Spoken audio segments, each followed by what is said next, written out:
Hi అండి.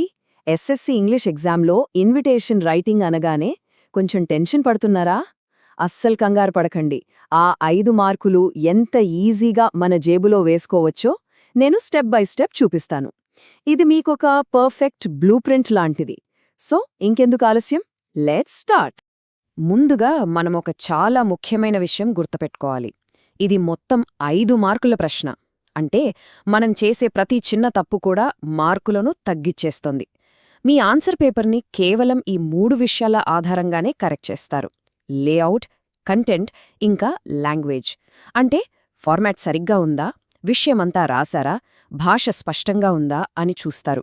వీటిలో ఏ ఒక్కటి మిస్ అయినా మార్కులు పోతాయి. సో జాగ్రత్త. సరే, ఇన్విటేషన్ రైటింగ్లో మనం మాస్టర్స్ అవ్వాలంటే ఈ 6 స్టెప్స్ ఫాలో అవ్వాలి.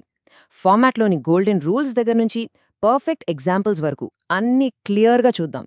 ఈ జర్నీ పూర్తయ్యేసరికి ఆ 5 మార్కులు పక్కాగా మీ చేతిలో ఉంటాయి. రైట్, మనం మొదటి అడుగు వేసేద్దాం. అసలు ఇన్విటేషన్ అంటే ఏంటి, మనం దాన్ని ఎందుకు రాస్తాం, దాని అసలు ఉద్దేశమేంటో అర్థం చేసుకుంటేనే కదా మనం దాన్ని సరిగ్గా రాయగలుగుతాం. ఈ బేసిక్స్ తెలిసాయంటే మిగతాదంతా చాలా సింపుల్. ఈ మొత్తం కాన్సెప్ట్ని మనం ఈ 3 సింపుల్ ప్రశ్నలతో చాలా ఈజీగా అర్థం చేసుకోవచ్చు. 1. వాట్ అంటే అసలు ఇన్విటేషన్ అంటే ఏంటి, ఒక ఈవెంట్కు రమ్మని అడగటం. 2. వై ఎందుకు రాస్తున్నాం, ఎవరు పిలుస్తున్నారు, ఎక్కడ, ఎప్పుడు అని ముఖ్యమైన డీటెయిల్స్ ఇవ్వడానికి. ఇక 3. హౌ ఎలా రాయాలి, ఆఫీస్, స్కూల్ ఈవెంట్లకు ఫార్మల్గా, అదే బర్త్డే పార్టీల లాంటి వాటికి ఫ్రెండ్లీగా, ఇన్ఫార్మల్గా రాయాలి. అంతే. ఇప్పుడు మనం చాలా చాలా ఇంపార్టెంట్ సెక్షన్కొచ్చాం. అవే గోల్డెన్ రూల్స్. ఒక్క విషయం గుర్తుంచుకోండి, పేపర్ దిద్దేవాళ్లు మీరు లోపల ఏం రాశారో చదివే ముందే మీ ఫార్మాట్ని చూస్తారు. మీ ఫార్మాట్ కరెక్ట్గా ఉందంటే చాలు, ఫస్ట్ ఇంప్రెషన్లోనే సగం మార్కులు మీ సొంతం. అందుకని ఇక్కడ కొంచెం ఎక్కువ శ్రద్ధ పెట్టాలి. ఇదిగోండి, అన్నిటికంటే ముఖ్యమైన రూల్ నంబర్ 1 ఇదే. మీ ఇన్విటేషన్ చుట్టూ తప్పనిసరిగా ఒక బాక్స్ గీయాలి. అస్సలు మర్చిపోవద్దు. ఇక్కడ ఈ వార్నింగ్ చూడండి, అదే చెప్తోంది. బాక్స్ లేకపోతే మార్కులు కట్ చేస్తారు. అలాగే మీరు రాసే టెక్స్ట్ను పేజ్కి మధ్యలో ఉండేలా చూసుకోండి. అప్పుడే అది చూడ్డానికి ఒక నిజమైన ఇన్విటేషన్ కార్డులా కనిపిస్తుంది. ఓకే, మన ఫ్రేమ్ అంటే బాక్స్ రెడీ అయిపోయింది. మరిప్పుడు ఆ బాక్స్లో ఏమేం పెట్టాలి, ఒక పర్ఫెక్ట్ ఇన్విటేషన్లో ఉండాల్సిన ముఖ్యమైన భాగాలేంటో ఇప్పుడు ఒక్కొక్కటిగా విడమర్చి చూద్దాం. ఒక ఫార్మల్ ఇన్విటేషన్ని ఒక మనిషి శరీరంలా ఊహించుకోండి. ఈ స్లైడ్ దాని ఎనాటమీని చూపిస్తుంది. చూడండి, పైనుంచి కిందకు ఒక ఆర్డర్ ఉంది.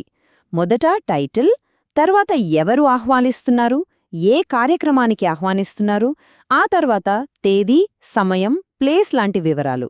ప్రతిదీ ఒక పద్ధతి ప్రకారం కరెక్ట్గా దాని ప్లేస్లో ఉండాలన్నమాట. ఇప్పుడు మీకోసం ఒక సీక్రెట్ వెపన్, అదే ఈ 5Ws చెక్లిస్ట్. మీరు ఇన్విటేషన్ మొత్తం రాశాక ఈ 5 ప్రశ్నలు వేసుకోండి. Who, what, when, where, why అంటే ఎవరు, ఏమిటి, ఎప్పుడు, ఎక్కడ, ఎందుకు. వీటన్నింటికీ మీ ఇన్విటేషన్లో సమాధానం ఉంటే మీరు ఏ డీటెయిల్ మిస్ చేయలేదని అర్థం. ముఖ్యంగా స్కూల్ ఫంక్షన్స్కు చీఫ్ గెస్ట్ వివరాలు రాయడం అస్సలు మర్చిపోవద్దు. సరే, థియరీ చాలానే నేర్చుకున్నాం. ఇప్పుడు దాన్ని యాక్షన్లో చూద్దాం. మనం నేర్చుకున్న రూల్స్ అన్నీ ప్రాక్టికల్గా ఎలా పనిచేస్తాయో చూస్తేనే కదా మనకు బాగా అర్థమయ్యేది. ఫార్మల్ ఇంకా పర్సనల్ ఇన్విటేషన్స్ ఎలా ఉంటాయో కొన్ని రియల్ ఎగ్జాంపుల్స్తో చూసేద్దాం రండి. ఇక్కడ చూడండి, ఎడమవైపున మనకు ఎగ్జామ్లో ఇచ్చిన ప్రశ్న ఉంది. ఎవరు హోస్ట్, ఎవరు గెస్ట్, ప్రోగ్రామ్ డీటెయిల్స్ అన్నీ అక్కడే ఇచ్చారు. ఇప్పుడు కుడివైపున్న ఆన్సర్ చూడండి. మనమనుకున్నట్టు బాక్స్ ఉంది, టెక్స్ట్ సెంటర్లో ఉంది, ఈవెంట్ పేరు హైలైట్ చేశారు, చీఫ్ గెస్ట్ పేరు కూడా స్పష్టంగా ఉంది. ప్రశ్నలోని ప్రతి డీటెయిల్నో మనం నేర్చుకున్న రూల్స్ ప్రకారం ఎంత పర్ఫెక్ట్గా ప్రెజెంట్ చేశారో గమనించారా? మనం రాయాల్సింది సరిగ్గా ఇలాగే. ఇప్పుడు ఫార్మల్ నుంచి పర్సనల్ ఇన్విటేషన్కు వద్దాం. ఇది ఒక గృహప్రవేశ వేడుకకు సంబంధించినది. ఇక్కడ భాష కొంచెం మారుతుంది. కార్డియలీ ఇన్వైట్ యూ లాంటి అధికారిక పదాలు కాకుండా సొలిసిట్ యువర్ గ్రేషియస్ ప్రెజెన్స్ లాంటి ఆప్యాయతతో కూడిన మాటలు వాడారు. అంటే టోన్ మారింది, కానీ తేదీ, సమయం, అడ్రస్ లాంటి ముఖ్యమైన వివరాలు మాత్రం సేమ్. తేడా గమనించారు కదా?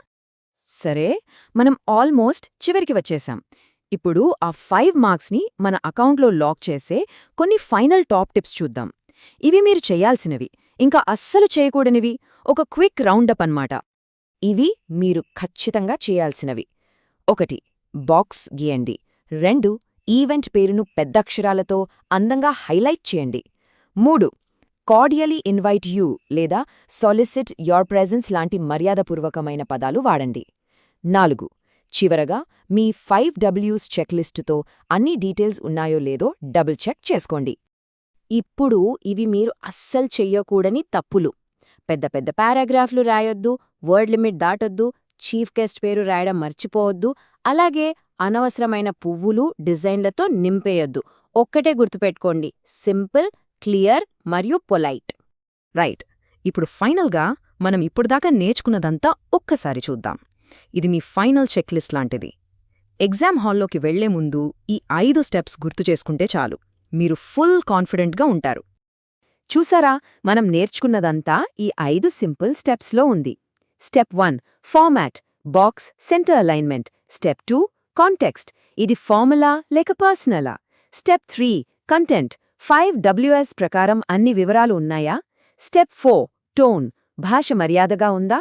ఇవన్నీ సరిగ్గా చేస్తే ఆటోమేటిక్గా వచ్చేదే స్టెప్ 5 రిజల్ట్, ఫుల్ 5 మార్కులు. ఈ బ్లూ ప్రింట్ మీకు ఇన్విటేషన్ రైటింగ్లో పూర్తి కాన్ఫిడెన్స్ ఇచ్చిందని నేను ఆశిస్తున్నాను. మీ పరీక్షలకు ఆల్ ది వెరీ బెస్ట్. వెళ్లే ముందు ఒక చిన్న ప్రశ్న.